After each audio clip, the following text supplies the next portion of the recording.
BJP ने global golden period देखा, लेकिन राजनीति में टाइड्स अप एंड डाउन तो होता ही रहता है। 2024 का चुनाव इसका सबसे बड़ा एग्जाम्पल है। आखिर क्या हुआ?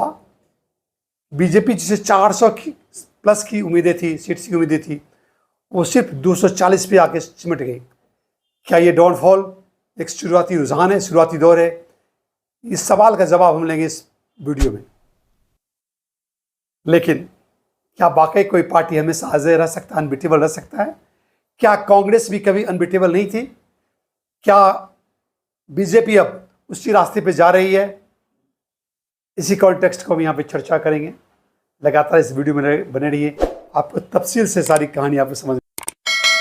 2019 में 303 सीटें जीतकर बीजेपी अनबीटेबल लग रही थी, लेकिन 2024 में नतीजा ने बीजेपी को हिला दिया।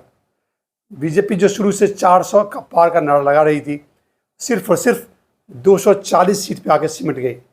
यानी बहुमत का आंकड़ा बीजेपी छू नहीं पाई, बहुमत बीजेपी का खत्म हो गया। अब सरकार चलाने के लिए उन्हें जेडीयू, टीडीपी जैसे रीजनल दलों पर निर्भर रहना पड़ा। ये झटका इतना बड़ा क्यों था? आइए इसको समझते हैं तफसील से। उत्तर प्रदेश बीजेपी का एक किला था जो 2024 के इलेक्शन में वो हिल गई। उत्तर प्रदेश बीजेपी की सबसे बड़ी ताकत थी। 2014 में 71 सीट्स, 71 सीटें मिली। 2019 में 62 सीट्स यहाँ पे मिली, यानी 62 सीटें मिली। लेकिन 2024 में सिर्फ और सिर्फ 33 सीटें उत्तर प्रदेश में मिली। ऐसा क्यों?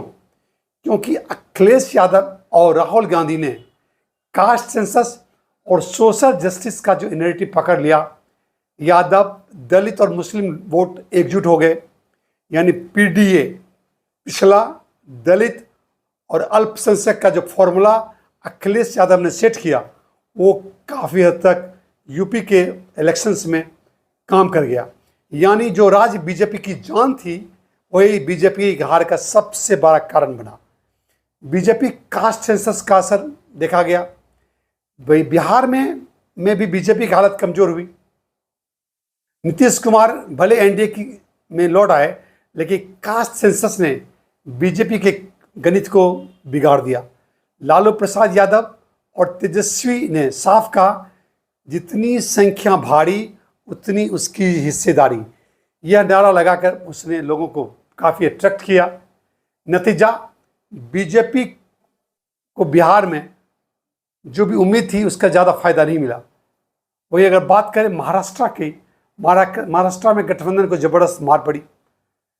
महाराष्ट्र में बीजेपी ने एकनाथ शिंदे को, याद रखिए, अजित पवार के साथ मिलकर सरकार बनाई, लेकिन जनता ने इस दल बदल की राजनीति माना।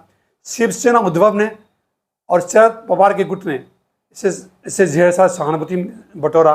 नतीजा, बीजेपी और उसके अलायंस को भारी नुकसान हुआ। यानी महाराष्ट्र जो बीजेपी का स्ट्रॉन्ग होल्ड बन चुका था, कमज़ोर पड़ गया। साउथ इंडिया बीजेपी की शुरुआत से ही का नाकामी मिली है।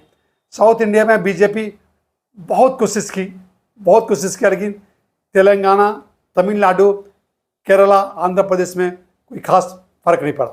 ऐसा क्यों? क्योंकि यहाँ कास्ट पॉलिटिक्स और रीजनल आइडेंटिटी बीजेपी के हिंदुत्व नैरेटिव से ज़्यादा मजबूत साबित होती है। लोगों ने बीजेपी को नॉर्थ इंडिया पार्टी मानकर साउथ इंडिया में बिल सिरे से खारिज कर दिया, रिजेक्ट कर दिया। हाँ, कह सकते हैं कि कर्नाटका में बीजेपी को थोड़ी बहुत साख बची हुई, इज्जत बची हुई है, लेकिन पूरे साउथ में अगर बात करें तो पूरे साउथ में बीजेपी को कोई खास इंप्रूवमेंट या डेवलपमेंट नहीं देखा गया। 2024 का सबसे बड़ा फैक्टर था कास्ट सेंसस। कांग्रेस और रीजनल पार्टियों ने इसे अपना हथियार बना लिया, वेपन बना लिया। उन्होंने कहा कि बीजेपी सिर्फ अपर कास्ट की पॉलिटिक्स करती है, बैकवर्ड और दलित समाज को प्रॉपर रिप्रेजेंटेशन बीजेपी नहीं देती है। इसको इन कास्ट पॉलिटिक्स को बीजेपी के खिलाफ जबरदस्त हथियार बना लिया गया। बीजेपी ने कास्ट सेंसस को अपोज किया, लेकिन ये अपोजिशन इसके खिलाफ चला गया। यही जो अपोजिशन था, ये अपोज करना, ये बीजेपी के खिलाफ चला गया। 2024 में एक और बात हुई, युवाओं और किसानों का गुस्सा देखा गया। युवाओं को नौकरी नहीं मिली, वो बेरोजगार दिखने लगे, बेरोजगारी एक और लेवल चरम सीमा पर पहुंच गया। किसान आंदोलन ने बीजेपी की छवि को खराब कर दिया।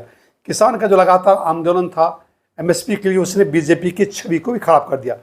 2024 में जो होप थी, 2019 में नेशनलिज्म थी, और 2024 के आते आते होप गुस्से में तब्दील हो गया, बदल गया। लोग कहने लगे कि भाषण बहुत हो गई, अब काम चाहिए।